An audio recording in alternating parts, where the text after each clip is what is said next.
إن الحمد لله نحمده ونستعينه ونستغفره ونعوذ بالله من شرور أنفسنا ومن سيئات أعمالنا من يهده الله فلا مضل له ومن يضلل فلن تجد له وليا مرشدا أشهد أن لا إله إلا الله ولي الصالحين وأشهد أن محمدا عبده ورسوله صلوات الله وسلامه عليه وعلى آله وأصحابه وعلى من تبعهم بإحسان إلى يوم الدين أما بعد والسلام عليكم ورحمة الله وبركاته. Nous continuons avec notre livre Bidayat al-Mutafaqih, le son sharh, l'explication, n'est-ce pas, des biyaba, voire des notions basiques que tout croyant ou toute personne qui aspire, n'est-ce pas, converger vers Allah Azza wa Jal de la meilleure de façon devrait savoir. Ces notions basiques, en fait, c'est l'essentiel même de la jurisprudence qu'il faudrait avoir pour adorer Allah Azza wa Jal avec conformité, avec évidence. Parce qu'adorer Allah Azza wa Jal dans les incertitudes, ce n'est pas une bonne chose. Adorer Allah Azza wa Jal sans connaître exactement la purification, les éléments basiques de la religion, ce n'est pas une bonne chose. C'est la raison pour laquelle nous avons commencé d'abord par les éléments basiques qui étaient quoi? L'intention. Par la suite, nous sommes entrés dans le premier chapitre de ce livre qui était l'eau. On a vu les catégories d'eau, parce que c'est avec l'eau qu'on se purifie. On a parlé des vertus, les vertus de l'eau, le rôle même de l'eau qui a été mentionné dans le Coran. Également, nous avons parlé, n'est-ce pas, du deuxième élément qui était quoi? Les récipients. Parce que l'eau, il faut connaître quelle eau il faudrait utiliser pour se purifier. L'eau qui est pure et purifiante. Par la suite, nous avons parlé, n'est-ce pas, du récipient. Le récipient, n'est-ce pas, l'eau peut être pure, mais si on met dans un récipient qui est impur, qui n'est pas adapté, on ne pourra pas faire les ablutions normales. Nous sommes passés, n'est-ce pas, du récipient pour parler, n'est-ce pas, du troisième point qui parle, n'est-ce pas, de comment exactement se purifier, comment se mettre à l'aise.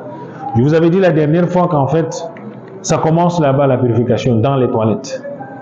Si déjà dans les toilettes vous avez échoué, vous avez loupé comme on dit, alors la suite ne sera plus bonne. La dernière fois, j'ai rappelé, parmi les causes du châtiment dans la tombe, il y a le fait de ne pas se purifier comme il se doit aux toilettes. On ne doit pas négliger ça. Pour le croyant, il doit être strict et prudent. Pourquoi? Parce que le prophète nous a expliqué dans le hadith qu'on avait rappelé qu'il y a deux personnes qui sont châtiées dans leur tombe. Et la cause de leur châtiment n'est pas due à des grandes choses. C'est que l'un ne faisait pas attention au rejet des urines. Du mal, tu es en train d'uriner, c'est en train de gicler, comme on dit. Il y a donc des fois le rejet, surtout avec nos carreaux qu'on a aujourd'hui, les sols qu'on a, les ciments. Si tu ne fais pas attention, si tu ne plies pas bien ton pantalon, tu risquerais d'aller à l'intérieur pour te purifier, tu seras impur. Impur, pourquoi? Parce que les urines qui giclent là, on les rejets et ça vient te prendre les habits. Fa subhanallah, tu viens, tu pries, tu n'es pas à la base pure. Et le prophète nous a dit la tuqbalu salat wa ghayr tahur. La prière n'est pas acceptée sans la purification. Le deuxième aspect, on a dit, le prophète sallallahu alayhi wa sallam a dit qu'il est châtié parce qu'il ne prenait pas la peine d'attendre que les urines finissent. On a dit que les tuyaux, nous, notre tuyau, les hommes, c'est différent avec le cas des femmes. C'est-à-dire qu'il faut d'abord avoir des positions et se lever, faire quelques petits gestes, question de se rassurer que le tuyau là, la vessie a tout, n'est-ce pas, évacué, avant, n'est-ce pas, de laver et s'apporter pour sortir. Sinon, vous risquerez, n'est-ce pas, vous précipiter, vous lavez en sortant, il y a encore des bouteilles qui sortent. Et si par malheur ça sort, ça rend comment? Ça vous rend impur. Vous êtes en train de prier avec des vêtements qui sont comment? Impurs. Et ça aura des répercussions sur votre spiritualité. Et plus tard même dans votre tombe. Comme le prophète sallallahu alayhi wa sallam a dit, celui-ci, il est châtié dans sa tombe à cause de quoi? Des toilettes. Là où il allait faire ses besoins, là, il ne prenait pas la peine d'être comment? Prudent et respecter, n'est-ce pas, les enseignements du prophète sallallahu alayhi wa sallam. Par la suite, on s'était arrêté, n'est-ce pas, au niveau où il est déconseillé, n'est-ce pas, dans ce même chapitre-là, on a dit que dans ce chapitre parlant de Qada al-Haja, fihi thalathatu dawabit, il y avait 3 points qu'on devait évoquer. Dans ces 3 points-là, on a déjà parlé de ce qui est les 6 choses interdites aux toilettes. Avant de se mettre, c'est-à-dire avant de se mettre, n'est-ce pas, avant d'aller aux toilettes ou bien en résolvant, n'est-ce pas, ou en allant se mettre à l'aise, il y a 6 choses qu'il faut éviter. On a parlé de ces 6 choses interdites. Par la suite, nous avons évoqué, n'est-ce pas, le deuxième point de ce chapitre, n'est-ce pas? On a dit qu'il y a également des choses qui sont mustahab, des choses, pardon, les choses qui sont détestées. On parle, n'est-ce pas, mayukrahu. Il y en a 4. 4 choses, n'est-ce pas, sont détestées. 6 choses sont interdites et 4 choses sont détestées. Parmi les 4 choses qu'on a eu à évoquer la dernière fois, le premier point était quoi? On avait parlé, n'est-ce pas, le fait, n'est-ce pas, de Arba'atun, il a dit Al-kalamu athna al-qada'iha. On ne parle pas lorsqu'on se met à l'aise. Il dit quelqu'un aux toilettes, il va aux toilettes avec le téléphone. Le téléphone sonne, il est là, assis sur le pot, en train de se mettre à l'oreille, je suis aux toilettes. Ça ne se fait pas en islam. C'est détestable, mais ça fait partie des actes qui sont déconseillés. Le prophète, lorsqu'il se mettait à l'aise, même si tu fais la salam, il ne répond pas. Or, nous savons que la salam, c'est sunna, le rad du salam, c'est wajib. Mais même lorsque quelqu'un adressait la salam, il ne répondait pas. Et il a dit dans ses sahaba que lorsque tu me vois en train de me mettre à l'aise, ne m'adresse pas la salam. Parce qu'on ne répond pas lorsqu'on se met, on est en train, n'est-ce pas, aux toilettes. Sauf pour par nécessité. J'avais posé par là une question. Et je pense que vous avez fouillé. Lorsqu'on est dans les toilettes et qu'on est effrayé, est-ce qu'on peut prononcer le nom d'Allah? On arrive. Le deuxième point, on avait dit, il faut éviter. Le deuxième point, on a dit éviter d'uriner si on urine, par exemple, à l'air libre. D'éviter d'uriner dans le sens du contraire du vent. Le vent est en train de souffler comme ça. Toi, tu viens, tu dis que tu vas uriner dans ce sens. Automatiquement, les urines vont revenir vers toi. Pour éviter ça, ça fait partie des choses qui sont déconseillées. Le prophète l'a déconseillé. Le troisième aspect, istishabu ma fihi dhikrullah. Le fait, n'est-ce pas, de retirer tout ce qui a le nom d'Allah lorsqu'on va aller aux toilettes. J'ai attiré l'attention par rapport à nos frères qui ont les bagues. Il y a des gens, de fois, on te donne un cadeau d'une bague qui a le nom Allah, ou Muhammad Rasulullah, ou un peu bien. Des choses comme ça, on n'entre pas aux toilettes avec. Je vous ai dit que le cachet du prophète sallallahu alayhi wa sallam, son cachet, c'était sa bague. C'était écrit quoi?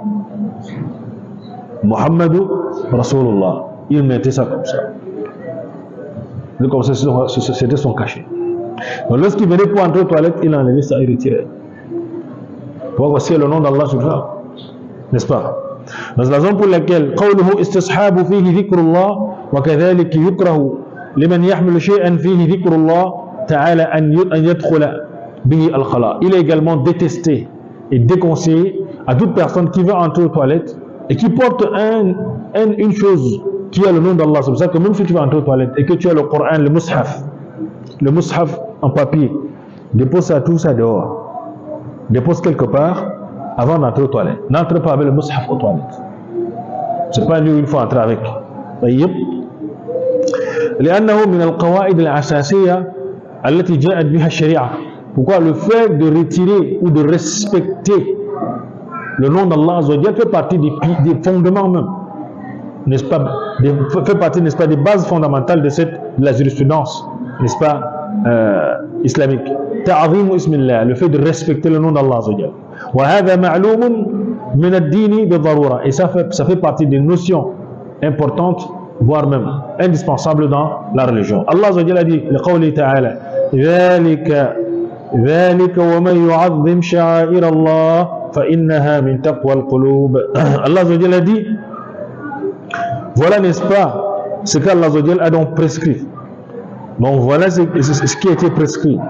Et quiconque exalte, voilà ce qui a été prescrit. ومن يعظم شعائر الله, toute personne, n'est-ce pas, quiconque exalte les injonctions sacrées. Les injonctions sha'air Allah, c'est les injonctions sacrées. Les emblèmes, les choses sacrées en islam.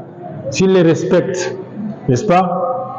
فَإِنَّهَا مِنْ تَقْوَى الْقُلُوبِ. Les injonctions sacrées d'Allah, alors cela fait partie de quoi? Ça fait partie, n'est-ce pas, de la piété, les effets de la piété du cœur. Pour que toi-même tu vois si tu respectes ou bien si tu as un peu de piété dans ton cœur, c'est le fait de respecter ce qui est sacré en islam, les emblèmes, les injonctions. C'est-à-dire, si tu es du genre que tu banalises, tu prends le Coran que tu as à la maison, tu déposes les tas de choses sur ça, c'est que tu ne respectes pas. Tu ne respectes pas les choses sacrées d'Allah. Le Coran doit être toujours où? Au-dessus. Également, tu ne peux pas aller aux toilettes ou mettre le Coran là où c'est sale. Non. Tout ce qui porte le nom d'Allah ne doit pas être utilisé avec une certaine légèreté. Non, on doit respecter ça. Je ne sais pas, vous connaissez l'histoire de Sibawayhi, rahimahullah, le grand grammairien. Je vous ai raconté son histoire pour les gens qui ont fait Nahu. Le Sibawayhi, rahimahullah, il y a un des imams de son époque qui a fait le témoignage de Sibawayhi. Lorsqu'il ce dernier est décédé, il a rêvé avec Sibawayhi, rahimahullah. Il a donc posé, il a donc demandé, il a vu comment Sibawayhi était dans de bonnes situations. Il posa donc la question à Sibawayhi, qu'est-ce qui t'a accordé, n'est-ce pas, cette position-ci? Il dit en fait, c'est Sibawayhi qui a commencé à analyser le nom d'Allah. Il ne disait pas Allah, mais il disait quoi? Lafzul Jalala. Voilà comment il a respecté ce nom. Il appelait ce quoi? Lafzul Jalala. Même si c'est Allahu Khaliqu kulli shay, il dit Allah Lafzul Jalala. Mubtadi, marfou', fil ibtida'. Donc il donnait, n'est-ce pas, à cette expression un respect. Vous voyez un peu bien. Donc ça faisait que même la manière, il a dit que la manière qu'il écrivait ce nom-là, il prenait la peine de l'embellir. La valeur qu'il a donc donnée à cela. Le respect qu'il a donné au nom d'Allah, lui n'est-ce pas, quoi, accorder ce privilège auprès du Créateur des cieux et de la terre. Voilà ce qu'il fait comme témoignage à un autre grammairien de son époque. Vous voyez bien. Donc c'est pour donc dire que le respect, n'est-ce pas, des choses sacrées en islam, ça montre quoi? La piété dans le cœur. Mais si tu vois une personne qui banalise, qui ne prend pas sa religion au sérieux, qui ne respecte pas les emblèmes de l'islam, il faut savoir que c'est quelqu'un qui n'a pas de piété dans le cœur. Il n'a pas de crainte d'Allah dans le cœur. C'est la raison pour laquelle vous allez voir des gens, lorsque c'est les affaires de dunya, ils sont engagés, ils donnent de l'importance. Mais lorsque c'est les affaires de la religion, ils prennent ça avec quoi? Avec légèreté. Il faut savoir que ces gens-là, ils n'ont pas la crainte d'Allah. Comme Allah l'a dit, n'est-ce pas? Ça fait partie des signes de quoi? Ça fait partie, n'est-ce pas, des signes, n'est-ce pas, de la piété de quoi? N'est-ce pas, des cœurs. إذا خاف عليه الضياع وقد ورد في ذلك جملة آثار عن السلف. Il y a beaucoup, n'est-ce pas, de preuves qui sont venues. C'est-à-dire, lorsque quelqu'un a peur de négliger, voire même, n'est-ce pas, de banaliser ce qui est sacré en islam, alors là, il aura respecté, donné la valeur à la chose islam. Donc, entre eux, toilettes, encore dans les milieux sales comme ça, avec le nom d'Allah, c'est pas un respect. Maintenant, je vais poser une question.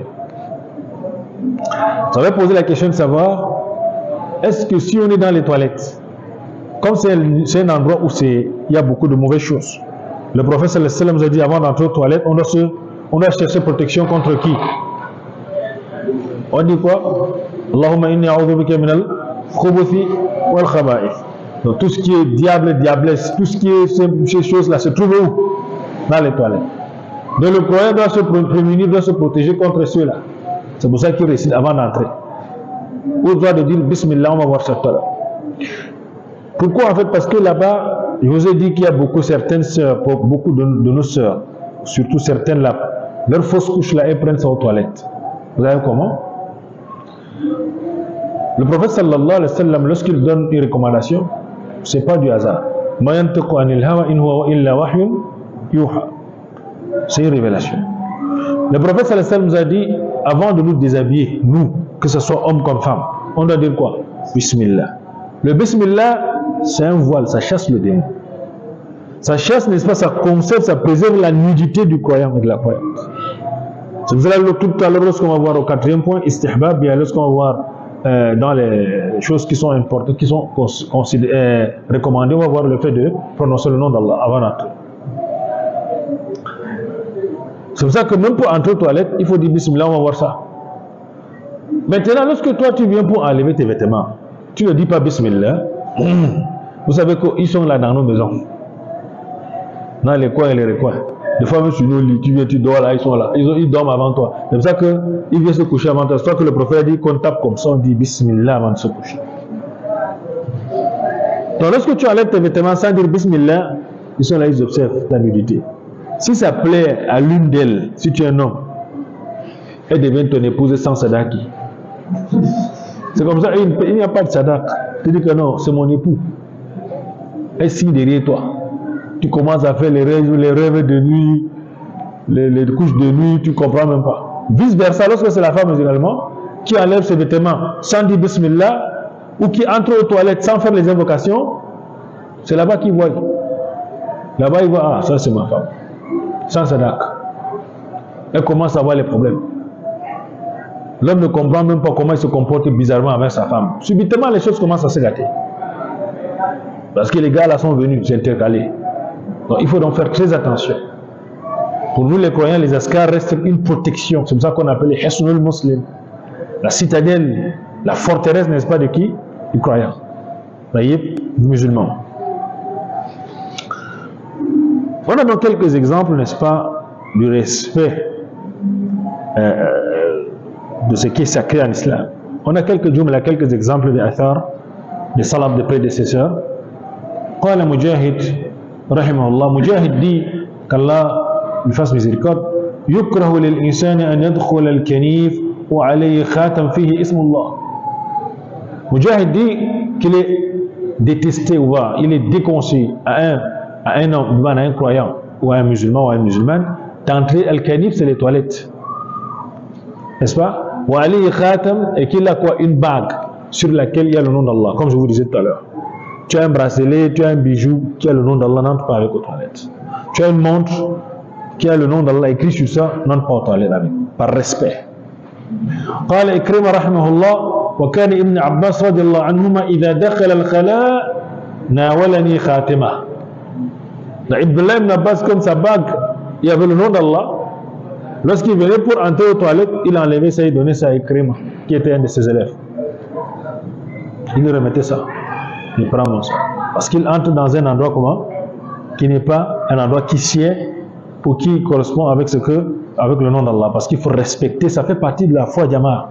Lorsque tu donnes de la valeur à la religion, tu donnes la valeur aux croyants. Vous savez qu'il y a des fois des gens, tu es musulman, tu es son frère musulman. Hein? Dès que tu arrives dans les lieux de service, tu lui dis assalamu alaikum wa rahmatullah. Il fait comme s'il te regarde, il ne te connaît même pas. Des fois, il te dit bonsoir. Tu te demandes, mais il a peur de quoi? Pour lui, le salam, c'est quoi? Le salam, c'est la salutation des gens du paradis Jama'a. C'est le nom d'Allah qui se retrouve dedans. C'est une prière que tu adresses à une personne. On doit être fier. C'est notre signe, Jama'a. C'est notre salutation. Donc, tu vois un frère, tu lui dis assalamu alaikum wa rahmatullah, il fait même semblant de ne même pas te connaître parce qu'il ne veut pas, ou bien ça le met mal à l'aise. Tu te poses la question de savoir quel problème il a avec assalamu alaikum wa rahmatullah. Moi, je vous ai dit qu'il y a des gens comme ça, hein? Une personne, sans rappeler son nom, ne sait pas lui dans quelle part de dimension qu'il se trouve. Chaque fois, il m'appelle. Alors, imam, il me salue directement en patois. Lorsqu'il lui dit assalamu alaikum wa rahmatullah, il me salue en patois. J'ai constaté ça plus de 3-4 fois. Par la suite, j'ai demandé, c'est pas un contrat. Vous comprenez? Parce qu'il y a des gens comme ça, ils sont conditionnés. C'est un milliardaire que je vous dis. Ils peuvent être conditionnés dans cela. Lui, il ne doit pas dire salam alaikum. Il y a d'autres qui sont conditionnés avec des choses bizarres ici dehors. Wallahu a'lam. Qu'Allah nous en préserve. قال الإمام الأحمد رحمه الله يكره أن يدخل اسم الله الخلاء. Il est déconseillé d'entrer avec le nom d'Allah dans les toilettes. Évitons cela. قال ابن قدامة رحمه الله إذا أراد دخول الخلاء ومعه شيء فيه ذكر الله استحب وضعه. Donc il est conseillé lorsqu'on veut entrer aux toilettes et qu'on a quelque chose, même un papier, même un livre dans lequel il y a le nom d'Allah, de poser ça dehors. Confiez ça à quelqu'un si vous avez peur que ça soit volé. C'est ça. Non.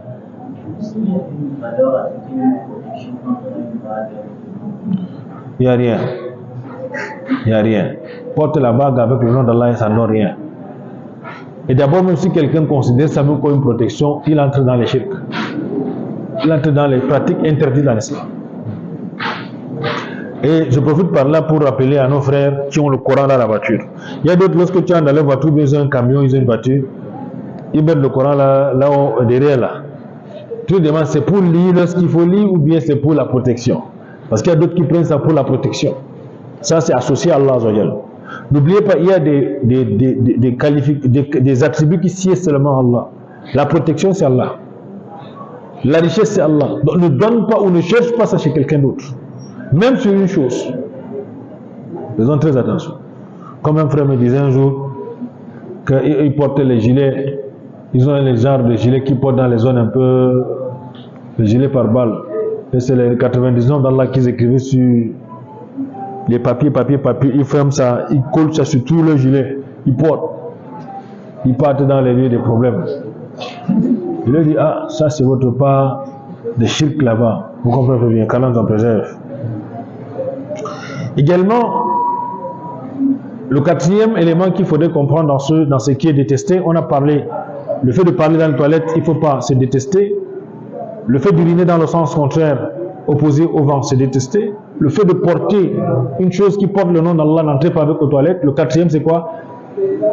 Al-istinja'u bil-yamin. Tu entres aux toilettes, tu te nettoies avec la main droite. Ça fait partie des choses déconseillées. Il y a les gauchos, vous connaissez nous, il y a les frères qui sont gauchers. Lorsqu'ils boivent l'eau, c'est avec la main gauche. D'autres, même si on ne les éduque pas, même manger, ils vont manger avec la main droite, la main gauche. On a vu ça. Je vous ai dit qu'il y a une grande fille, elle allait à Walima, ici à côté. Elle était avec nos épouses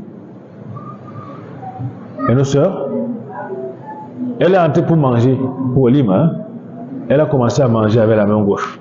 On a tapé sa main comme ça. Et une seule qui a tapé. Elle dit, non, comment tu manges avec la main gauche? C'est le Satan qui mange avec la main gauche. Elle dit que non, elle a grandi comme ça. Et elle est mariée. Vous pensez que le parent de cette fille-là, qu'est-ce qu'il va aller dire à Allah? Le prophète a déconseillé ne mangez pas avec la main gauche car le Satan mange avec quoi? La main gauche. Elle mange carrément avec la main gauche. Et lorsque les sœurs l'ont déconseillé, cela l'ont un peu sermonné, elle s'est levée et est partie. Vous attendez à quel genre alors de situation, quel genre d'éducation qu'elle va donner à ses enfants en mangeant avec la main gauche? Ouais, bien. Donc ne sois pas surpris que ces genres-ci de personnes-là, comme elles mangent avec la main gauche, aux toilettes, c'est avec quoi? La main droite. Voyez quoi? Donc vraiment, il faut qu'on fasse très très attention par rapport à cela. قوله لا الاستنجاء باليمين. Le prophète a dit à Abi Qatada radiyallahu anhu قال رسول الله صلى الله عليه وسلم, le prophète dit لا يمسكن أحدكم ذكره أو لا يمسكن أحدكم ذكره بيمينه وهو يبول. Le prophète sallallahu alayhi wa sallam a dit que l'un de vous ne tienne pas à jamais, lorsqu'il se met à l'aise, qu'il prenne son appareil génital avec la main droite en urinant. Parce que lorsqu'on urine, des fois on doit orienter les urines, non? Donc il ne faut pas arrêter avec la main quoi? On arrête avec quoi? La main gauche. Le prophète sallallahu alayhi wa sallam l'a interdit. ولا يتمسح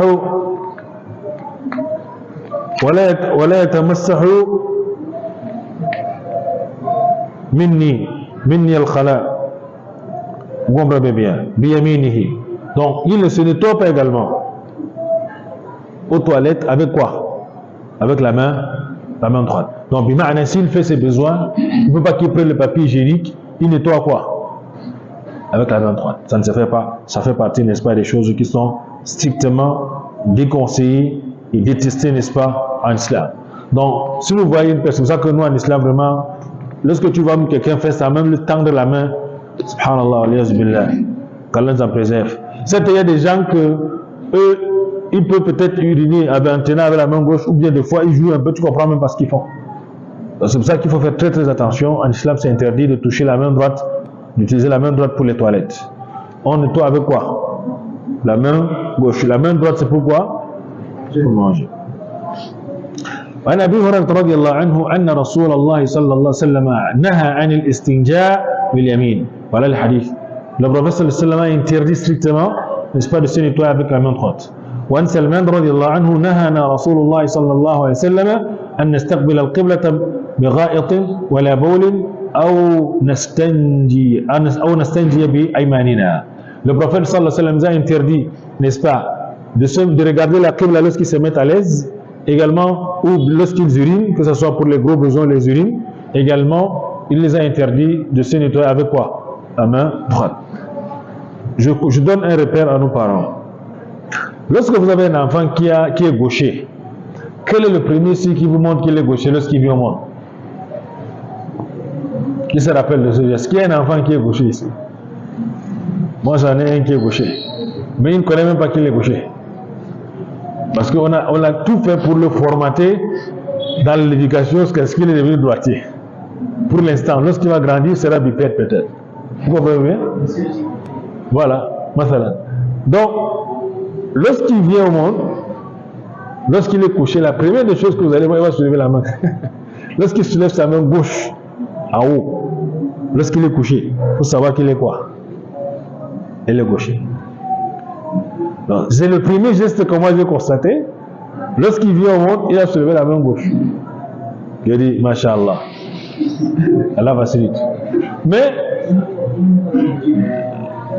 Inch'Allah, ça c'est une observation. Ça peut être, Wallahu Alam. Vous comprenez bien. Donc maintenant, qu'est-ce qui se passe? On a donc éduqué droitier sans qu'il ne s'en rende compte qu'il il écrit avec la main droite, il fait tout avec la main droite. Vous comprenez bien. Pour l'instant.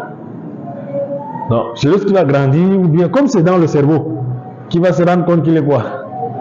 Qu'il va développer quoi? Un autre travail avec la main. Mais pour l'instant, tout se fait avec quoi? La main droite. Donc, c'est toi le parent qui doit commencer le travail tôt pour éviter des problèmes plus tard. Vous comprenez bien. Allah va facilite. Alexandre. Tout ça, c'est interdit. Là, il faut même éviter. Ça peut mettre une pratique satanique ou bien c'est la recommandation de son marabout qui va le dire égorge avec la main. C'est une ibada. Qu'Allah nous en préserve.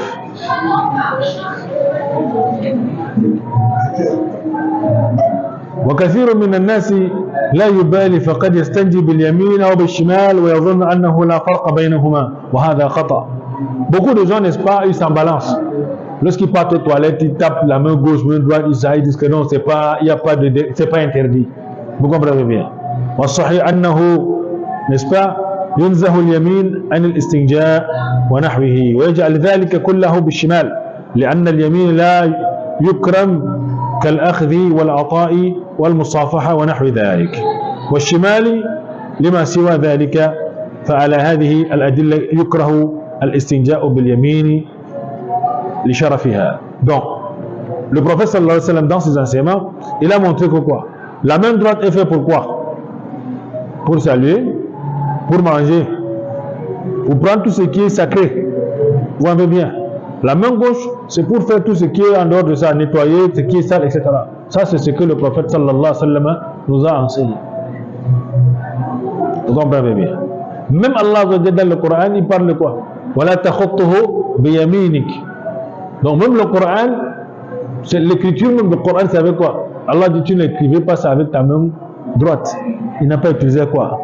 La main gauche. Pour recevoir le livre Yawm al-Qiyamah, c'est avec quoi? وَأَمَّا مَنْ أُوتِيَ كِتَابَهُ بِيَمِينِهِ. Vous voyez bien. Donc, la main gauche, c'est pour prendre quoi? C'est pour les quoi? Même dans le Coran, l'approche n'est pas bonne. Vous voyez bien. D'ailleurs, qu'Allah facilite la compréhension. Donc, il y a dans les hadiths là qui montrent qu'en fait, les besoins, on nettoie les besoins avec la main quoi? La main gauche. Si vous constatez ça chez un enfant, il faut déjà prendre les dispositions strictes. هذا إذا كان الاستنجاء بآلة كالورق والأحجار فيكره باليمين وما إذا باشر إزالة القدر بيمينه مباشرة بدون حائل فيحرم إجماعا. Puis encore, vous savez, de nos jours avec les papiers hygiéniques qu'on a là. Donc quand il coupe seulement le papier là, yallah, il nettoie seulement. Il ne prend pas la peine de rentrer ça avec la quoi? Avec la main gauche. Donc c'est avec la main gauche, même avec le papier hygiénique, même avec le caillou. C'est avec quoi? Avec la main gauche qu'il faudrait n'est-ce pas utiliser. قوله ما يستحب, également ça on tombe n'est-ce pas sur le troisième point. الضابط الثالث, comme il y a 3 points dans ce chapitre, il y avait ما يحرم, il y en a 6. ما يكره, il y en a 4 lorsqu'on va aux toilettes. Donc, il faut donc comprendre cela. Lorsqu'on va aux toilettes, voilà ce qui est détesté. Voilà ce qui est interdit. Maintenant, ce qui est donc conseillé, recommandé. Il y en a 3 choses qui sont conseillées lorsqu'on va aux toilettes. Et vous savez, Jama'a, tout ce qu'on vous dit, tout ce qui est venu dans la semaine du prophète là, c'est d'abord l'hygiène. L'islam, d'abord, c'est quoi? C'est la propriété, Jama'a. L'islam, c'est quoi? C'est la propriété. Et tout ce que le prophète sallallahu alayhi wa sallam nous enseigne, lorsqu'on essaie de voir cela, ça a des vertus même sur le corps. Vous comprenez bien? Voilà, voici la compréhension. Il a dit, ما يستحب ثلاثة, il y a trois choses qui sont recommandées. Première des choses, al-basmala wal-isti'adha qabla al-dukhul. Avant d'entrer aux toilettes, il faut faire la basmala, bismillah, et se protéger auprès d'Allah Azza wa Jal contre les démons. Il commence d'abord par définir قوله ما يستحب, هذا هو الضابط الأخير من الضوابط هذا الباب وهو ما يستحب, ce qui n'est pas recommandé. Il commence d'abord par définir qu'est-ce qui est recommandé, تعريف الاستحباب. Qu'est-ce qui est donc الاستحباب dans la jurisprudence? الاستحباب هو ما طلب الشارع فعله لا على سبيل الحتم والإلزام بحيث يترتب على فعله امتثالا ثواب ولا يلحق تاركه عقاب. Donc ici dans le cas de mustahab, ce qui est donc recommandé, c'est quoi en fait dans la jurisprudence?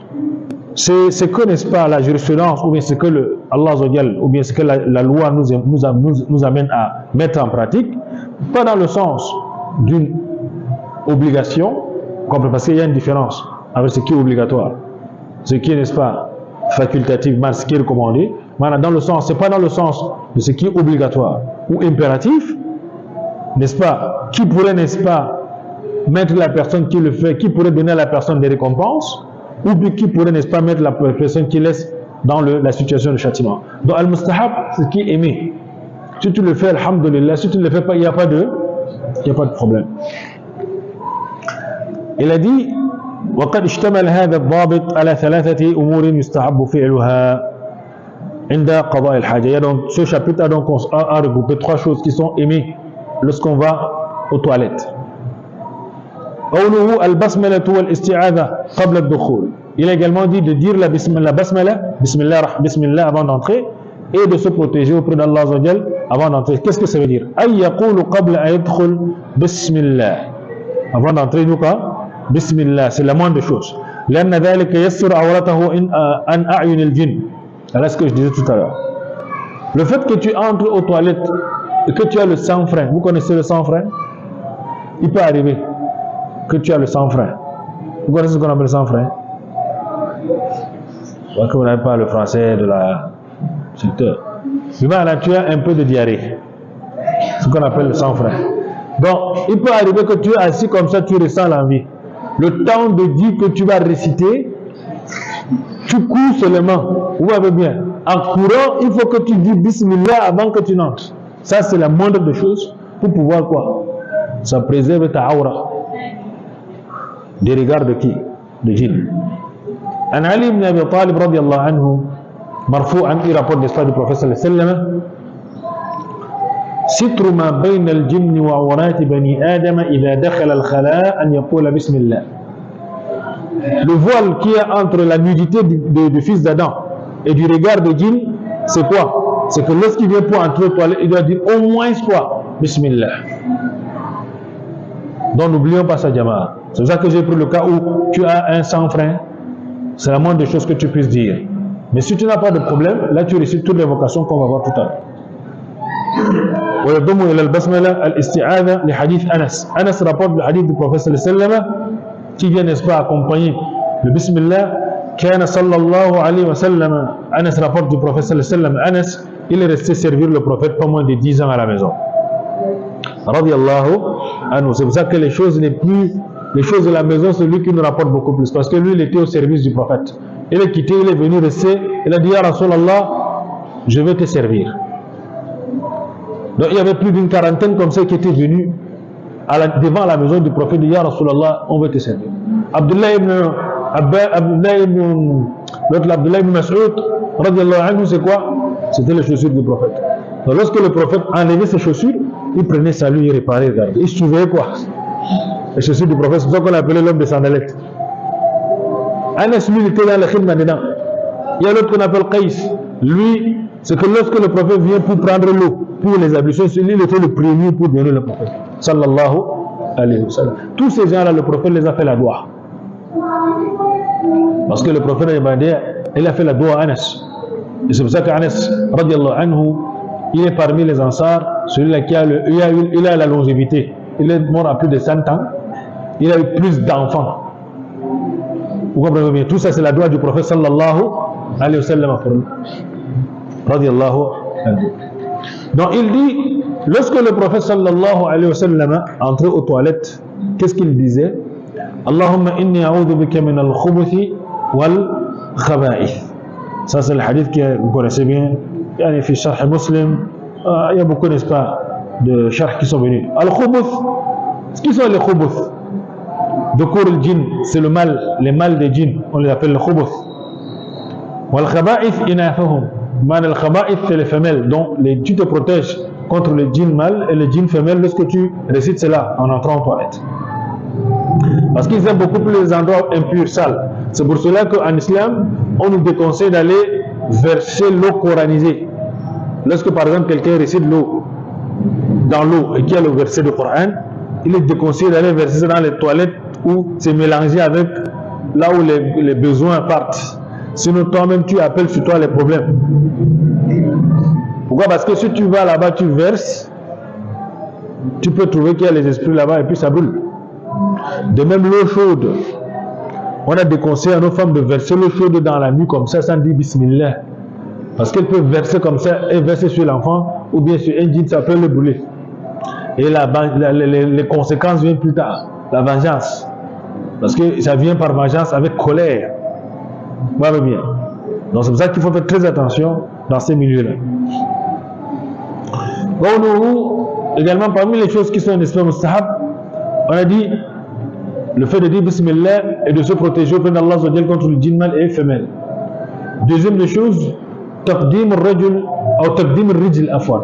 Taqdim al-rijl al-yusra fi al-dukhul wal-yumna fi al-khuruj. Donc lorsqu'on entre aux toilettes, on avance quel pied? Le pied gauche, parce qu'on entre dans un endroit qui n'est pas un endroit propre. Mais déjà nous en islam, il y a une chose, notre toilette, on doit tout faire pour garder ça comment? Propre. On a eu des grands-parents, lorsque tu entrais dans leur toilette, tu pouvais même te coucher. Parce qu'eux, ils nettoyaient bien les toilettes. Ils balayaient, ils faisaient tout ce qu'il fallait, ils nettoyaient, c'est propre. Ça fait que lorsque tu entres même toi-même, tu regardes comment, là où tu vas calculer pour te mettre à l'aise. C'est comme ça que le musulman doit conserver quoi? Ses toilettes. Ça doit être toujours comment? Très propre. Donc lorsque tu entres aux toilettes, tu entres avec quel pied? Pied gauche. Mais quand est-ce qu'on doit rester là-bas? On doit rester là-bas avant d'arriver déjà là-bas. On ne doit pas arriver à mettre le pied gauche, s'arrêter pour dire Bismillah, Allahumma inni a'udhu bika min al-khubuthi wal khaba'ith. Ça c'est trop lent. Si tu as le sang-frein, tu vas faire comment? Mais plutôt, il faut le faire avant d'arriver. Lorsque tu pars prendre le bouloir déjà, tu es en train de marcher, tu es en train de quoi? Réciter. Avant d'entrer, dès que tu arrives, tu entres avec quoi? Avec ton pied gauche. Et lorsque tu viens pour sortir, tu sors avec quel pied?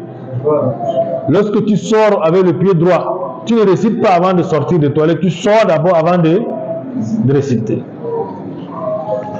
Il a dit لأن اليسرى تكون لما يعني خبث بخلاف اليمنى. Parce qu'on sait que le pied gauche, ça va avec la main gauche, non? Mais maintenant tout ce qui est impur, c'est pour ça qu'on entre avec le pied quoi? Le pied gauche. Comme c'est venu dans ce qu'on a dit tout à l'heure pour se laver. فتكون لكل نظيف. Et بخلاف اليمنى فتكون لكل نظيف. Le droit et même le pied droit, c'est pour les endroits qui sont déjà comment? Propres.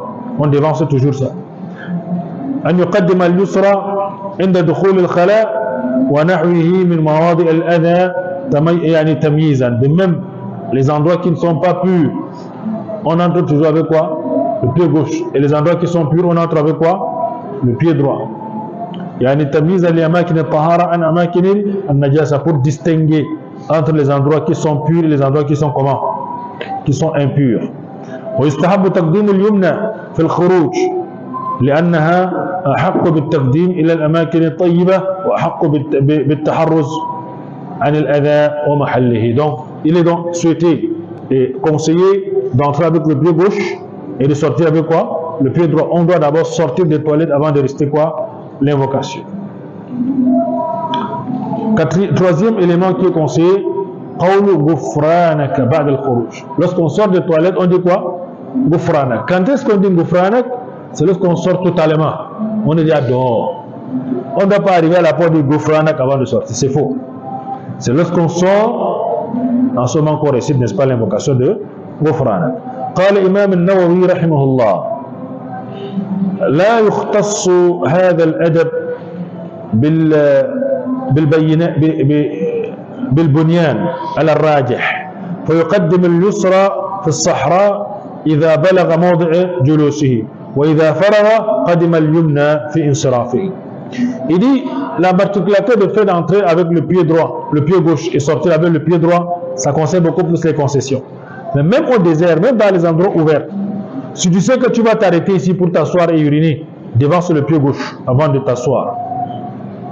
Même si c'est en route, peut-être qu'en brousse, tu devances quoi? Ton pied gauche avant de t'asseoir et uriner.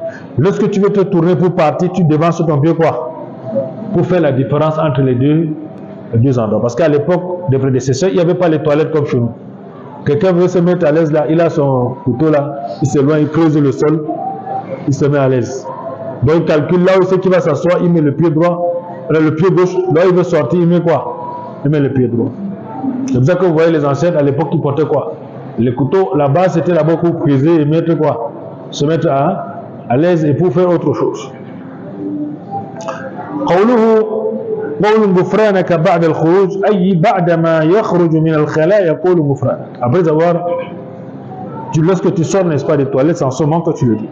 D'après Aïcha radiyallahu anha, كان صلى الله عليه وسلم إذا خرج الخلاء قال غفرانك. Donc c'est la sunna du prophète. Lorsqu'il sortait n'est-ce pas des toilettes, il disait quoi? غفرانك, pour ainsi demander à Allah Azza wa Jalla de quoi? De lui pardonner. Vous savez que dans les toilettes, il y a beaucoup de choses qui se passent. Vous avez constaté une chose, pourquoi le prophète dit qu'on se protège contre les khubuth ou le khaba'ith?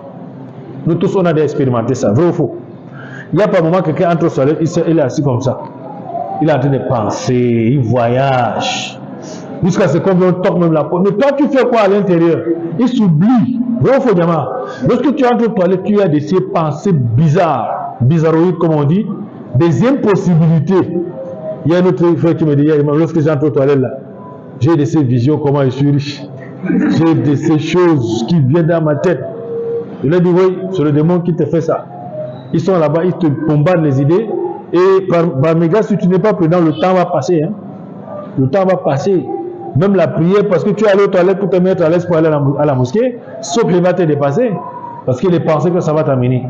Ou bien les problèmes par la suite. Le ventre va commencer à boudonner avec des choses qui commencent, n'est-ce pas, à te déranger. Lorsque l'heure de la prière spécialement arrive. Donc il faut donc faire très attention par rapport à cela. Donc le prophète sallallahu alayhi wa sallam, et puis les toilettes, vous savez, c'est pas tout le monde qui entre aux toilettes et se met à l'aise. Vous savez ça, non? C'est pas tout le monde.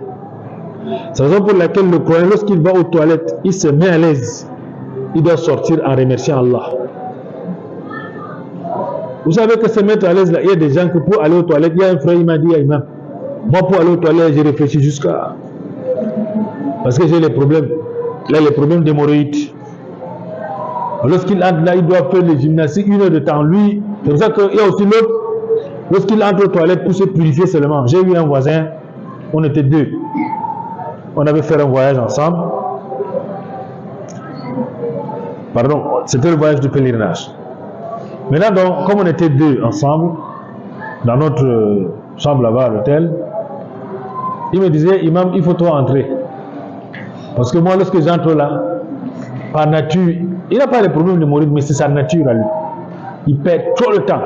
Vous savez qu'il y a des gens comme ça, lorsqu'ils entrent aux toilettes, même pour se laver, tu te demandes, mais tu veux devenir seulement comment? Tu vas enlever toute la saleté sur toi ou comment? Non, c'est les habitudes. D'autres aussi, c'est comme ça, le démon joue avec eux comme ça aux toilettes. Il y a une soeur qui me dit que lorsqu'elle entre pour se laver dans sa janaba, la fin de menstruation là, elle peut faire au minimum 30 minutes à 1 heure de temps. Parce qu'elle lave, elle relave. Elle dit que c'est pas ça. Le démon veut dire que non, tu n'as pas lavé ici. Le démon dit que non, ici ça ne donne pas. Elle lave et relave. Ça veut dire qu'il faut fermer la porte. C'est le soir qu'il faut enlever par les habitudes. Donc voilà un peu ce qu'on peut dire là-dessus, sur cette base. On va donc, Inch'Allah Ta'ala, le 4e point, sur le siwak. Wa khisal al-fitra. On est sorti des toilettes. Et lorsqu'on sort des toilettes, il faut aller se préparer pour quoi? Pour les ablutions. Avant les ablutions, il faut faire quoi? Il faut utiliser quoi? Le siwak. Le siwak, c'est une sunna du prophète sallallahu alayhi wa sallam. C'est un oud, c'est pour ça qu'il a dit qawluhu as-siwak fihi dhabitani. Il y a deux points qu'on va adopter sur ce chapitre-là. Premièrement, awqat ta'akkud istihbab as-siwak. Il y a six moments qu'il faut utiliser le siwak. Et ces 6 moments-là, c'est le moment que le prophète sallallahu alayhi wa sallam utilisait le siwak. C'est quoi le siwak d'abord? On va voir ce que c'est. Est-ce que c'est les morceaux de bois qu'on nous vend dans les pousses dehors là, sec là, ou bien il y a le siwak? Pour votre information, le siwak a des vertus thérapeutiques. J'ai eu à parler de ça. Et ces vertus thérapeutiques, ce n'est pas seulement au niveau des musulmans, c'est l'OMS, l'Organisation mondiale de la santé, qui a fait ce témoignage-là. Les docteurs qui sont là-bas. Ils ont pris le siwak, ils ont étudié le siwak qu'on appelle al-araq, que le prophète sallallahu alayhi wa sallam utilisait, et ils ont trouvé les vertus. Je pense qu'on avait vu ça il y a peut-être 4-5 ans dans les réseaux sociaux, on avait balancé ça. Une femme non musulmane, les journalistes, panélistes parmi les panélistes des chaînes occidentales là, elle a entré avec un paquet de siwak comme ça, emballé, bien fait. Elle a enlevé, la retiré, elle a commencé à donner aux panélistes. Elle s'est assise. On lui dit, mais ça, c'est quel morceau de bois? Vous savez, comme c'est le genre banal. Le journaliste a posé la question, c'est quel morceau de bois? Elle a dit, ce morceau de bois, on l'appelle arak. On l'appelle siwak chez les musulmans. Le prophète utilisait cela, il les a conseillé d'utiliser.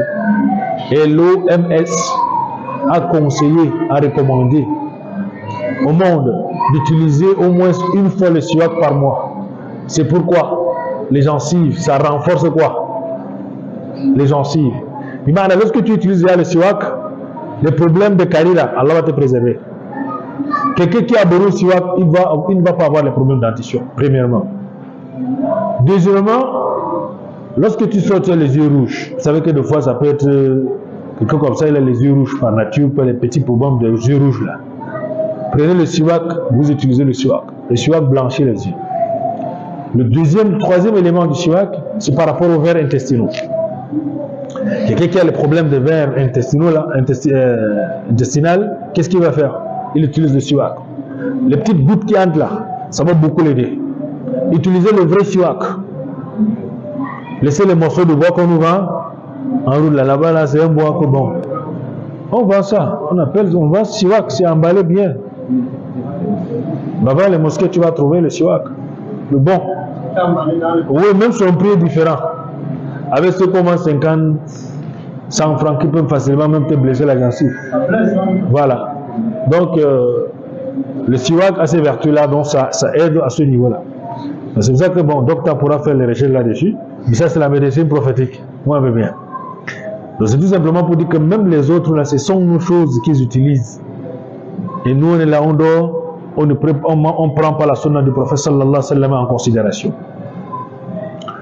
قوله السواك يطلق ويراد به الفعل ويطلق ويراد به العود الذي يستاك به ويسمى السواك. Donc le siwak en fait vient du terme, n'est-ce pas, le fait de faire une action.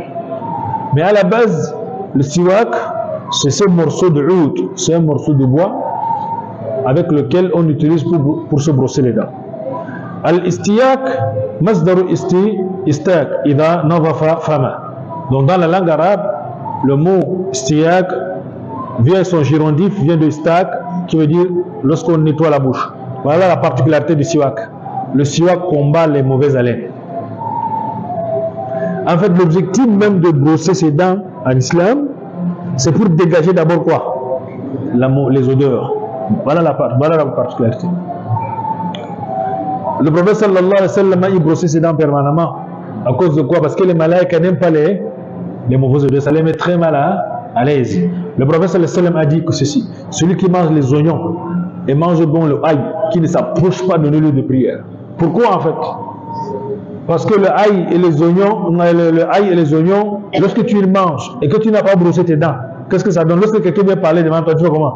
Tu fais seulement fuir la tête comme ça. Combien de fois les malaïkas sont très mal à l'aise avec les mauvaises odeurs? C'est pour cela que le prophète sallallahu alayhi wa sallam, il a dit qu'il y a 3 choses qu'il a aimé dans ce monde. Et parmi ces 3 choses-là, il y a une chose que les malades aiment beaucoup, le bon parfum, le parfum. C'est pour cela que le prophète, même sa sueur, tellement il aimait le parfum, que sa sueur même de santé, comment? Parfumée. Sallallahu alayhi wa sallam. Donc, lorsque tu vois un musulman qui a les mauvaises odeurs, c'est pas un bien déjà, c'est pas une bonne chose. Les mauvaises odeurs, c'est pas une bonne chose en islam. Ça chasse les malades. Les malades aiment les bonnes odeurs. C'est pour ça que la propriété fait partie, n'est-ce pas, de la foi en islam. Donc, الاستياك المصدر استاك بمعنى إذا نظف فمه وأسنانه بالسواك. Donc, lorsque tu nettoies la bouche et tes dents, on appelle ça comment? Al-istiyak. Donc, le siwak a dans ce rôle-là, nettoyer quoi? La bouche et en même temps quoi? Les dents. ومثل تسوك وجمع سواك وجمع سواك سووك سووكun. C'est un jam un peu particulier. C'est le jam التكسير. هو ذا النسبة يبقى فعول.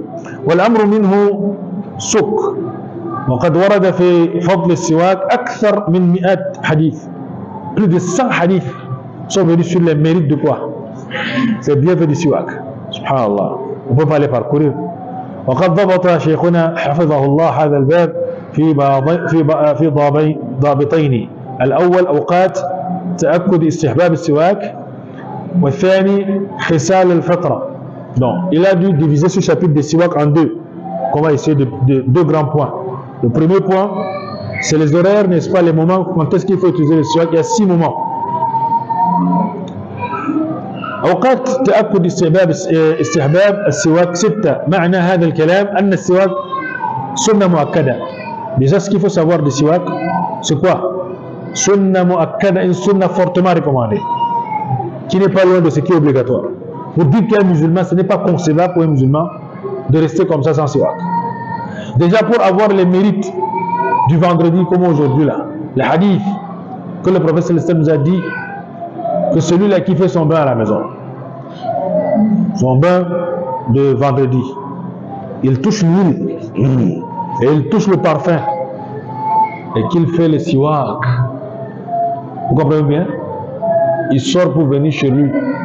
Allah lui donne par chaque pas qu'il fait, Allah donne la récompense de quoi? 1 an de quoi? De jeûne complet. 1 an de qiyam al-layl. Tu peux faire ça? Est-ce qu'on peut gêner un jama? C'est un des hadiths, selon Cheikh Albani rahimahullah, il a dit qu'il n'a pas vu un hadith dans lequel les récompenses sont énormes comme ce hadith. Tu imagines que tu fasses 100 pas, tu as 100 ans de récompense de quoi? De jeûne. 100 ans de prière de nuit. Vous savez que ça c'est donné seulement à la communauté de Mohammed sallallahu alayhi wa sallam. Pourquoi? Parce que nous on a une longévité comment? Très courte par rapport aux ancêtres. Quelqu'un qui vivait 1000 ans, il peut rester 300 ans comme ça en train de faire le sujoud. À l'époque, quelqu'un pouvait porter une armure comme ça, il est en train de combattre dans le sentier d'Allah. 100 ans, 200 ans, il est en train de combattre dans le sentier d'Allah. Tu penses que tu vas atteindre son niveau? C'est la raison pour laquelle Allah, nous, la communauté de Mohammed, il nous a facilité. Premièrement, il nous a mis une nuit, dont la récompense équivaut à plus de combien? 1000 mois. C'est plus de 83 ans, non? Laylatul Qadr khayrun min alf shahr. Pourquoi? Parce que nous, on n'a pas la longévité des ancêtres, parce que les Sahaba ont posé la question.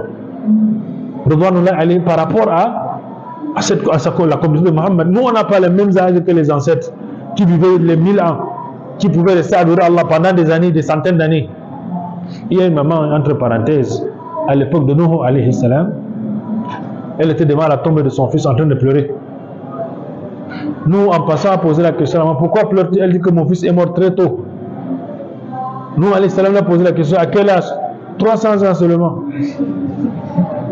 Nous, on lui dit, viendra une communauté qui n'aura même pas cet âge-là. Ils auront à peine dans les 60-70 ans. La maman, elle a dit, alors je passerai tous les 60-70 ans en prosternation. Vous comprenez bien? Nous, on a une petite longévité. Donc, Allah nous a donné certains actes petits, mais qui ont des récompenses en année. Parce qu'on ne peut pas atteindre, pour pouvoir comparer nos récompenses, atteindre ces peuples-là. C'est pour ça que le vendredi, Allah nous donne cela. Tu fais le maximum de pas, c'est comme ça que tu as su, tu as respecté. Et pour cela, il faut que le siwak se retrouve également dans ce que tu as fait comme sunna du prophète sallallahu alayhi wa sallam. Donc il est inconcevable, la siwak n'est pas seulement pour les hommes, même les femmes. Ici, c'est une sunna mu'akkada li hadith Abi Hurairah radiyallahu anhu. Le prophète a dit sallallahu alayhi wa sallam: "Lawla an ashqa ala ummati la amartahum bis-siwak 'inda kulli salah." Le prophète sallallahu alayhi wa sallam a dit: si je n'avais pas voulu, n'est-ce pas, voulu que les choses soient compliquées, si le prophète n'avait pas voulu nous éviter les complications dans la religion, c'est qu'il devait nous ordonner à chaque prière le siwak. Mais si le prophète, pourquoi le prophète n'a pas fait ça? Parce que si le prophète commence à sortir avec le siwak avant la prière, à Zour avec le siwak avant la prière, à Asr avec le siwak avant la prière, à Maghrib, à Aïcha, le verset va descendre. C'est pour ça qu'il a dit, si je n'avais pas, n'est-ce pas, vu la difficulté que ça pouvait donner à ma communauté, c'est que j'aurais ordonné à ma communauté, n'est-ce pas, de faire le siwak avant. C'est pour ça qu'il changeait les moments. Deux fois c'est avant de faire les ablutions, deux fois c'est après les ablutions, deux fois il laissait, il faisait ça après. Tout simplement pourquoi? Soit il faisait avant. Parce que si Allah Azzawajal, si le prophète lui pratique une chose d'une manière continue pendant un bout de temps, Allah Azzawajal va légiférer. Et imaginez-vous qu'on légifère le siwak pour nous avant chaque prière, ça devait être comment? Il y a des gens qui ne devaient même pas être partants. Ça ne devait pas marcher, surtout nos nouveaux gens aujourd'hui, les jeunes aujourd'hui. Lorsque tu les parles de siwak, ils disent: imam, j'ai la brosse à dents, ben, j'ai une patte, c'est démodé, etc., etc. Tu racontes tes histoires. Vous comprenez bien. Qu'Allah facile la compréhension. Donc, le fait d'utiliser le siwak, ça c'est vertu. À l'époque du prophète sallallahu alayhi wa sallam, le prophète se lève devant les gens et dit: Ya ayyuhan nas, inna Allah farada alaykum al-hajj fahajju. Le prophète se place devant les gens et dit: oh vous les hommes, Allah Azzawajal a légiféré sur vous le pèlerinage. Alors faites-en le pèlerinage. Il y a un sahaba qui se lève la main. Afi kulli amin ya Rasulallah, le prophète ne l'a même pas regardé. Afi kulli amin ya Rasulallah, il ne l'a même pas compté. Afi kulli amin, le prophète n'a pas répondu. Après un bout de temps, le prophète a dit: si je répondais là, ça devait être obligatoire chaque année, le pèlerinage. Maintenant, le verset devait descendre pour rendre cela comment? Obligatoire ou bien un hadith. Vous voyez bien. La même chose avec le siwak, il n'a pas voulu ça parce que ça devait être comment? Très lourd sur nous, la conduite de Muhammad sallallahu alayhi wa sallam. C'est ça qu'il était comment? Il était rahim, il était miséricordieux. Le prophète sallallahu alayhi wa sallam envers sa communauté. وهو مسنون في كل وقت لحديث, c'est une sunna qu'il faut faire à tout moment en fonction des hadiths, n'est-ce pas, rapporté du prophète sallallahu alayhi wa sallam. Rawahu Ahmad ibn Majah wa sahahu Shaykhuna Albani. Le prophète a dit: as-siwak yani matharatun lil fam mardatun lir rabb. Allahu akbar. Le prophète sallallahu alayhi wa sallam a dit: le siwak purifie la bouche et c'est aimé du qui? Du créateur des cieux et de la terre. Regardez jusqu'au dernier moment du prophète sallallahu alayhi wa sallam. Lorsqu'il était couché sur le pied de qui? De Aïcha radiyallahu anha. Abdurrahman est entré radiyallahu anhu, le grand frère d'Aïcha, il est entré dans la maison, dans la chambre. En passant, il est passé avec quoi? Il avait le siwak. Le prophète a observé, en regardant, Aïcha a compris qu'il voulait le siwak. Elle a donc pris le siwak du prophète, elle a mâché et elle a brossé les dents du prophète sallallahu alayhi wa sallam. Ça c'est le jour du prophète où le prophète devait quitter. Et pour dire que sallallahu alayhi wa sallam, il n'a pas voulu rencontrer Allah avec comment? Les dents ou la bouche qui n'avait pas quoi? Qui n'avait pas la bonne odeur. Donc Allah Azzawajal aime ça. Déjà ce qu'il faut savoir. Le serviteur, comme Allah aime déjà cela, il doit se vertuer, n'est-ce pas, faire quoi? À le faire à tout instant. Qu'Allah me facilite la compréhension. قوله عند الوضوء معنى أي يتأكد استحبابه عند الوضوء كما ذكرنا. Aux horaires, le premier point, c'est lorsqu'on veut faire les ablutions. En principe, lorsqu'on vient pour faire les ablutions, avant de commencer, il faut d'abord utiliser quoi? Le siwak. Pourquoi il faut faire avant ça? Pourquoi? Parce qu'il y a des gens qui ont les gencives un peu sensibles. Ils brossent leurs dents avant les ablutions, c'est meilleur. Pourquoi? Parce qu'en rinçant la bouche durant les ablutions, ça dégage quoi? S'il y a du sang ou des impuretés dans la bouche. Ouais, bébé. Mais si vous avez les gencives sensibles, et que l'heure de la prière, vous avez oublié, avant d'entrer, avant de commencer la prière, vous utilisez, et que par mégarde, vous avez un siwak un peu brut, comme le siwak qu'on vend en route là, ça peut facilement vous blesser. Et le sang peut commencer à couler, même sur votre siwak. Et là, il faut sortir, aller laver. Parce que vous ne pouvez pas prier avec quoi? Avec du sang sur vous. Donc, il faut donc comprendre bien la particularité de Indel Wudu. An-Nabi Hurairah radiyallahu anhu, قال رسول الله صلى الله عليه وسلم, d'après Abi Hurairah, le prophète sallallahu alayhi wa sallam nous dit, لولا أن أشق على أمتي لأمرتهم بالسواك مع كل وضوء. Si je n'avais pas pour objectif d'éloigner les difficultés à ma communauté, c'est que je les aurais ordonné, n'est-ce pas, d'utiliser le siwak à chaque moment qu'ils veulent faire les ablutions.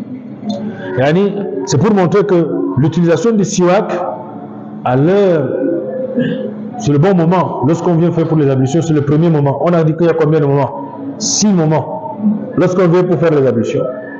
Le deuxième moment, c'est quand? Inda salah. Lorsqu'on vient pour prier. Ça fait partie également du moment. On va développer ça. Le troisième moment, Inda al-intibahi min an-nawm. Lorsqu'on se réveille du sommeil. Le troisième moment, Inda tilawat al-Qur'an. Le quatrième moment, lorsqu'on vient pour réciter le Coran. Le cinquième moment, Inda dukhul al-manzil, lorsqu'on vient pour entrer chez soi. Ça fait partie de la sunna du prophète. Parce qu'il venait pour entrer chez lui, il brossait ses dents. À cause de quoi, Yama? Il parle au mari, pas au célibataire. N'est-ce pas? Les maris comprennent à la colère. Le sixième moment, Inda maza taghyir ra'ihat al-fam. Lorsque l'odeur de la bouche change, il utilise immédiatement le siwak. On va développer ce point, Inch'Allah Ta'ala, le vendredi prochain. On va s'arrêter ici, Inch'Allah. Qu'Allah facilite la compréhension. Comme je disais, tout ce qui est prescrit dans la sunna du prophète, sallallahu alayhi wa sallam, a d'abord un avantage comment? Thérapeutique, sanitaire. Et deuxièmement, lorsque vous vous levez pour mettre en application la sunna du prophète, sallallahu alayhi wa sallam, ça vous donne quoi? Accès aux récompenses. Le prophète nous a dit quoi? As-siwak matharatun lil-fam wa marbatun lil-rabb. Le siwak purifie la bouche et c'est aimé par qui? Le créateur des cieux et de la terre. Donc, si on connaît que c'est aimé par Allah, essayons de faire ce qui est aimé par Allah. Cherchons donc le bon siwak. Le bon siwak ne coûte pas 100 francs ou 50. Ça doit commencer à partir de moins 500. Voilà. Allah facilite la compréhension. Ça a son odeur. Lorsque tu utilises dans ta bouche, ça parfume même ta bouche. Et lorsque tu es même à côté de madame, elle est contente. Ou lorsque tu lui donnes une bise, elle est contente. Qu'Allah facilite. Je parle au mari. Donc, si y a une question, on peut répondre, Inch'Allah. Alaykoum salam.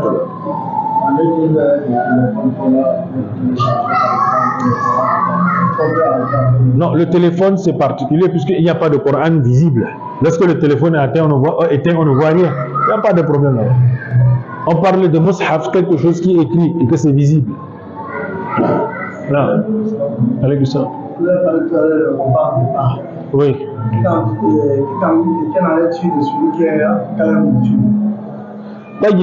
n'y a pas de problème à cela. Lorsque tu as une monture, tu arrives à un niveau, tu descends ta monture, tu fais quelque part.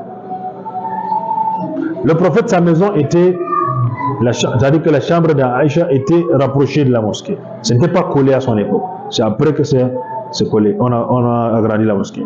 Lorsqu'il sortait donc de la chambre d'Aïcha, comment est-ce qu'il marchait? Il mettait les pieds comme ça. Vous voyez bien? Et on a constaté que le prophète marchait, lui comment? Vous voyez comment il marchait, c'est comme ça. Sallallahu alayhi wa sallam. Donc les sahaba ont constaté ça. Ils ont dit, Ya Rasulallah, pourquoi il dit que je maximise quoi? Sallallahu alayhi wa sallam. Donc c'est un peu ça. Donc de la même manière, lorsque tu descends, fais tes petits pas. Et puis tu arrives, tu fais un maximum. Non.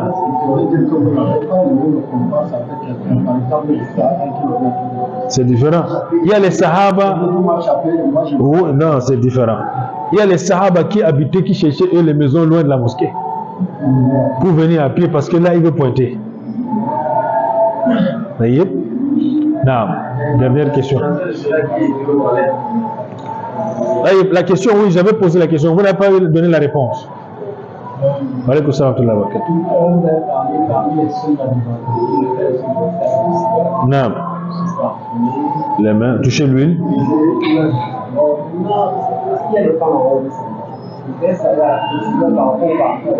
Non, non, ça ne concerne pas les femmes. Le parfum ne concerne pas les femmes.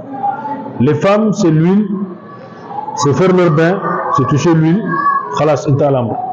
Elle s'habille sobrement pour venir. Si à la place de prière des femmes, non, l'huile non parfumée, simple. Elle touche l'huile de la maison, simple. Non. Il y avait une question que j'avais posée la dernière fois. Une personne qui est effrayée dans les toilettes, est-ce qu'il peut se protéger? Quelque chose l'effraie dans les toilettes. Subitement, il doit dire quoi? Il n'a pas fouillé le dalil. Qui a fouillé? Non.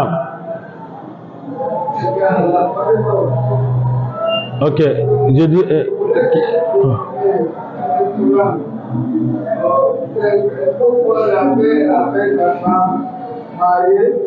Vous dites comment?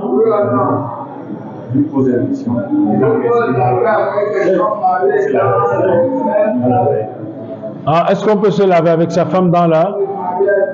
Ouais, les hommes mariés, il n'y a pas de problème. Le prophète se lavait avec ses épouses. Jazakallah khair.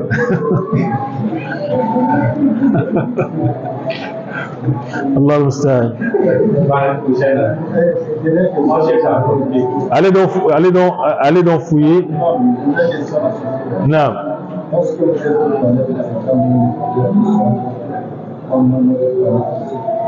Vous venez à pisser, normalement, comme ici, on nous tous. Maintenant, lorsque vous prenez de l'eau pour pouvoir, qu'est-ce que là, il y a plus de ça c'est différent. Lorsque l'eau pure vient trouver ce qui est impur, ça rend ce qui est impur pur. Pas de souci. Il n'y a pas de problème. De préférence, pour enlever le doute, prenez l'eau, vous faites comme ça. Mais sinon, lorsque l'eau vient trouver ce qui est impur, ça rend la chose comment? Pure. qu'Allah facilite. Wallahu alam. سبحانك اللهم وبحمدك اشهد ان لا اله الا انت استغفرك واتوب اليك. السلام عليكم.